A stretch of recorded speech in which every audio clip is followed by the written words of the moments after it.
Regina Spektor, an artist I've been pretty clear about as being one of my favourite artists of all time.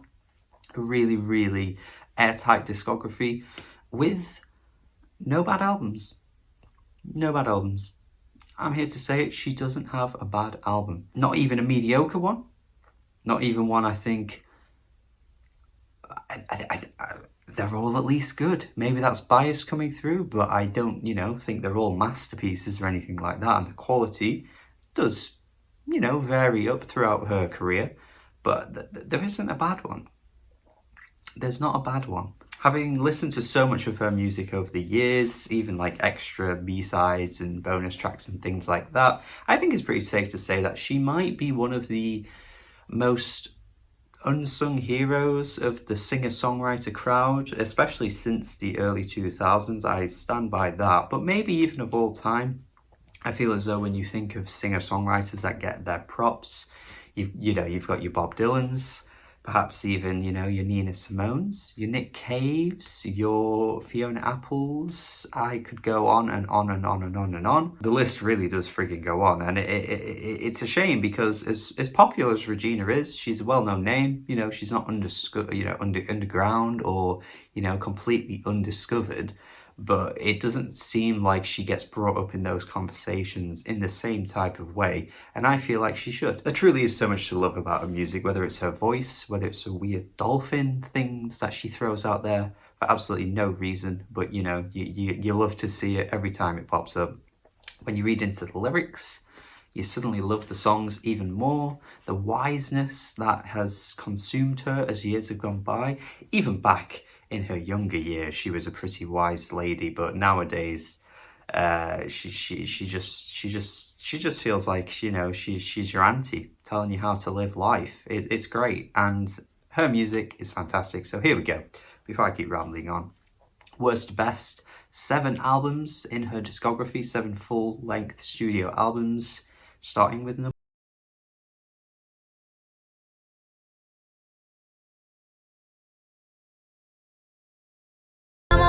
No surprises here. I feel like if anyone who is a big fan of her was ranking her albums, I'd be very surprised to see this not at the bottom. Not to say that it's bad, like I say, no bad albums, none, but I feel like it's pretty agreed upon that this one is slightly weaker than her other material. What we saw from the Cheap Seats doesn't fully come together in terms of its sound, and it's certainly stuff we've heard from her before, but it just feels cleaner and a bit too polished at points. That really takes away from the edge of what Regina does, particularly when you compare this to like Soviet kitsch, where it just feels like it's more I don't know the word, maybe more organic, just kind of like, the everything's just coming in the moment. And if there's a mistake with her vocals, if she lets out a weird little yelp, it stays in there, whereas this album feels like everything had to be pitch perfect, and it just loses that edge for me. Just doesn't really have as much going for it as her other albums do, especially in regards to the lyrics. I don't really feel like The Party offers anything insightful, to be honest. You've got Ballad of a Politician, which I feel like is trying to say something, and yet when you read into the lyrics, each time you read it, you're just still not really sure what it's trying to say.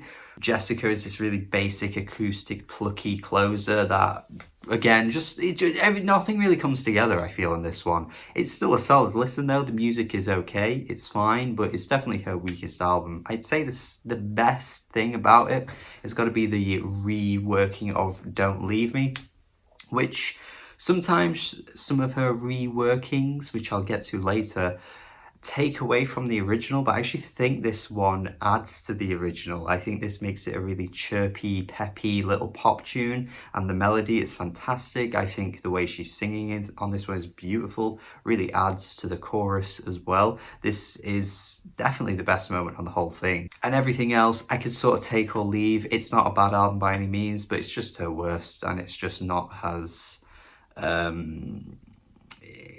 it's just not as show-stopping as what you expect Regina to be. You don't even have good credit. You can write, but you can't edit. Begin to Hope at number 6, perhaps her most well-known album, which kind of confuses me. I would think, based on how strong her discography is, I am surprised that this one, you know, has the most plays on Spotify when you look at the most successful songs in her discography. I know that's one minor way to look at it, but I feel like Begin to Hope was also an album that made it onto, you know, critics' year-end lists, things like that. Like I say, the numbers that it's done seems to be bigger than the other ones. And while it's a good album, certainly not a bad one by any means, I don't think it's as strong as her best. Samson is another reworking that I was talking about before, in which some of them don't always land as well, and this is definitely the perfect example. I mean, it's crazy to me to think that this one is more well known than the original, because I just feel like this one doesn't have the same flair. It's still a good track. I mean, a good track is a good track whether you rework it or you don't, really. If if you've got the same components, it's still going to be the same, but it just doesn't feel as organic as the first track that she did. That being said, though, Fidelity is super chirpy, a fantastic track for Regina.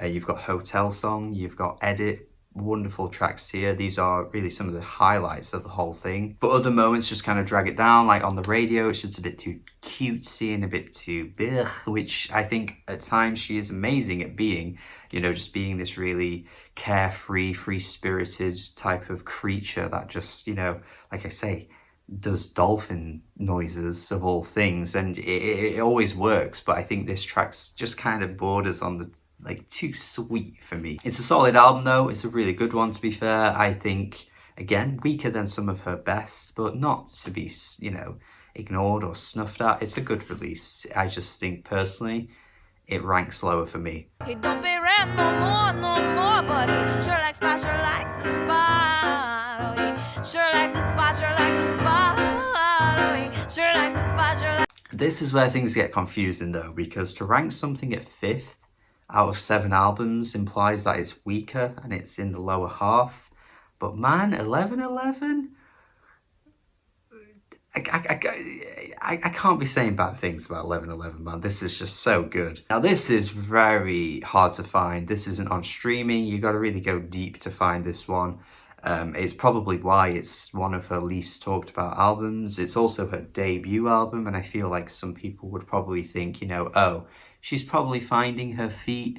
She's probably not quite there yet anyway. I can give this one a miss. It's not talked about like her other ones. And what am I missing? Well, you're missing a very, very good album. This is borderline vocal jazz at points. The piano performances are probably up there with some of her best ever. Pavlov's Daughter has a fantastic structure to it, and I feel, again, if you're like a fan of Nina Simone, I think tracks like this would really be up your street. 299 Blues has a very bluesy feel to it. The piano on this one is absolutely chaotic and mental. The way she's singing is just so in the moment and improvised and random at points. Tracks like Rejazz has these vocal growls in them that she has never replicated throughout her career. And it's kind of crazy to think as well, because I think these sound really good, and again, just sound very, very just kind of like inspired by the moment. Just in that moment, she's going to go really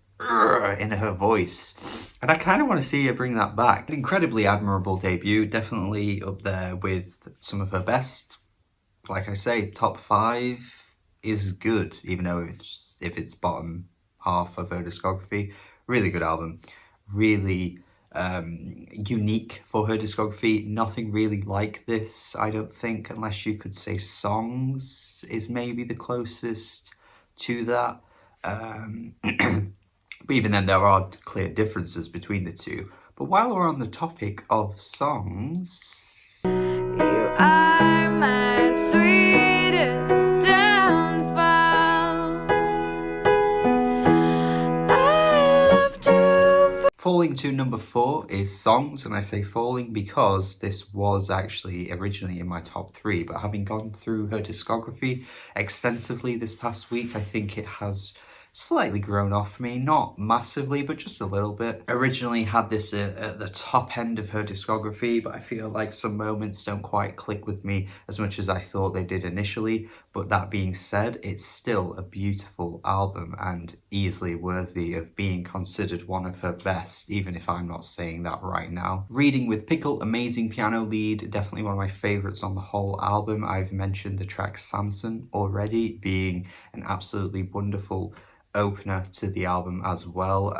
Just a really beautiful and also pained track somehow. Just the way her voice goes along with the melody is beautiful. I feel like she got even better at that as her career went on though, as we will discuss some tracks that do blow me away.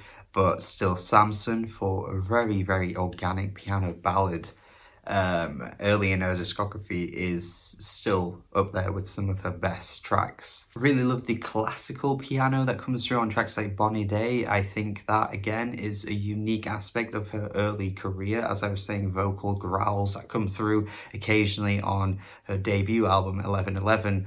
The classical components that just feel very inspired by the yesteryear, I guess you could call it, of Regina's early career is beautiful as well. She has the a cappella work coming through on tracks like Aching to Pupiate, which again, not a moment that I'm totally blown away by because I don't necessarily love a cappella, but I think the expressiveness of her voice makes tracks like these completely unique amongst any other a cappella artist you could point to. I absolutely love Oedipus. I think Lullaby is a very tender song as well. Just a lot to love here. I think this is probably her most stripped down album ever.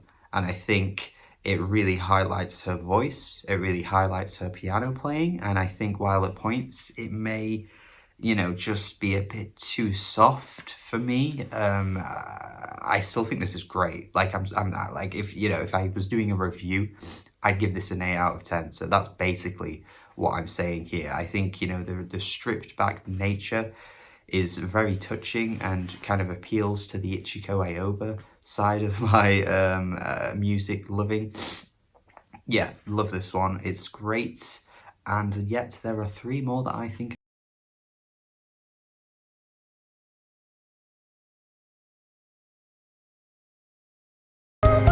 Far manages to marry the early components of her discography with the quirkiness of Soviet kitsch. I feel like a lot of these tracks manage to blend both those worlds together. It's almost like what we saw from the Cheap Seats should be, I think. That album never quite hits the mark, whereas this album immediately hits the mark with the opening track, The Calculation, and then Eat, which is absolutely one of her best ever songs, driven by an absolutely angelic bird-like melody through her voice, the way her voice travels with the piano too.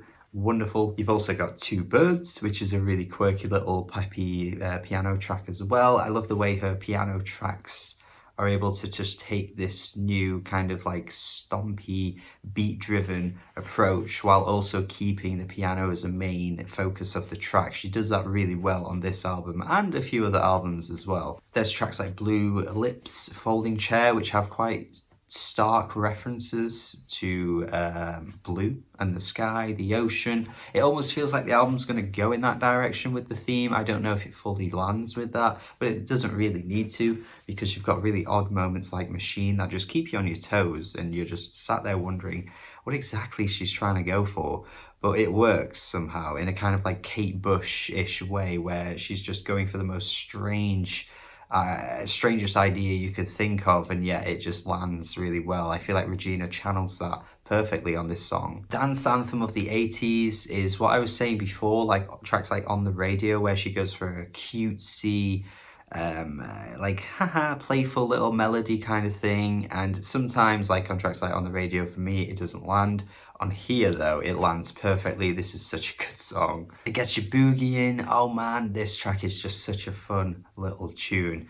And yeah, Far is the one album I think over time has grown on me the most out of her albums. I think, and originally I didn't really see the wonder that she creates with this album But no, this is actually a really great listen. I think Far is definitely one of her best albums. In my opinion though, obviously people may not agree, but I think given the time I've had with it, I've sat down with it, it's grown. All the poets in the alley coughing up blood, and their visions and their dreams are coming up red. They can either wake up or go deeper, but it's so dangerous to wake a deep sleeper.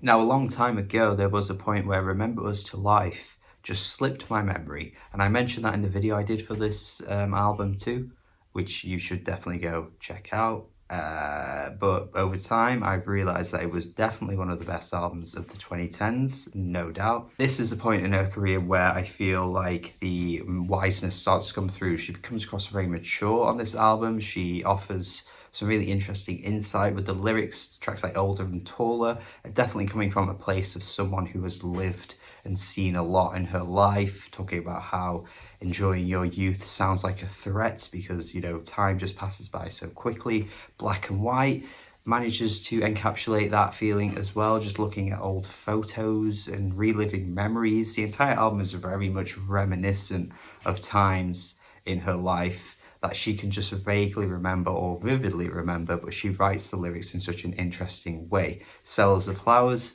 perfect example of that, talking about as a child just not really understanding where anything goes when you buy flowers in the Soviet Union days of Russia. Just kind of critiquing the system in a really interesting way. Small Bills similarly does a similar thing as well. Just so many great tracks that offer so much insight lyrically, and I just think at this point in her career she certified herself as a legend. She already was fantastic, but I just think going this far into your career, it's a true test, I think, when you can, you know, prove that even though you're well into your career, you can still put out memorable albums that offer something different to everything else you put out. I think that is a statement right there. You don't love your mother, you know that you should, and you wish that you would, but you don't. Anyway, Number one, perhaps isn't surprising to people, another album I've already talked about on this channel before, Soviet Kitsch, perhaps in my top 5 all-time favourite albums, which I again have gushed over before, so if you are familiar with me, you would definitely understand that this is quite obviously her best album in my eyes. Just something so special and spectacular about the way she writes on this album. It's, again, this is like 12 years before Remember Us to Life, but there's something about this album that just feels equally as mature and as insightful as the older Regina, who'd seen so much more in her life at that point. But oh gosh, the way she blends humour with the lyrics too, Poor Little Rich Boy, is hilarious. Marianne's a bitch. That whole refrain is just never gonna leave me, while also touching on really interesting topics like divorce, marriage, friggin' health. Chemo Limo is an absolutely painful song, but Jesus Christ, it's written so wonderfully. I just think the marriage of her vocals, her singing, and the instrumentals and the piano playing all comes together the best it ever has in her discography. And it's crazy to think that this came 2 years after Songs, because the development in the music is so clear. And it's only a 2-year gap. Like, Some Days sounds nothing really like anything on Songs. Like I was saying, they're quite strict backtracks on Songs, very bare. But yeah, you think it's a different artist playing the piano on tracks like Some Days or Us, for example, which is the obvious pick for best track, but it just is such a great song. It's also really interesting double entendre with the lyrics too. Definitely read into the lyrics on that track, actually. There's an interesting perspective you can take from it, because originally you'd think it's just about a relationship, but actually there's something else there that I don't really want to spoil, but I think if you look into it, you'd look at the song differently, which is what I was saying at the very start. It's all come full circle. when you read into her tracks, you just view them in a different light. And I think any artist that can do that has got you hooked in a way that not many singer-songwriters are able to do. One-of-a-kind artists are rare to find, and I think Regina is one of those. And that's it from me. Amazing artist here, amazing body of work. That's my ranking. Soviet Kitsch at the number 1. Amazing stuff. I didn't even mention Carbon Monoxide, but goddamn, wow. Let me know your thoughts on my ranking here. Let me know your thoughts on your own ranking. I'd love to see how you rank her 7 albums. If you completely disagree, please let me know. If you agree though, please also let me know. Definitely hit the subscribe button if you haven't already. Let me know your thoughts on what I had to say in this video. If there's anything you massively disagree with, I'm all ears. But if you mostly agree, leave a comment as well. Thank you for watching. Have a good day and good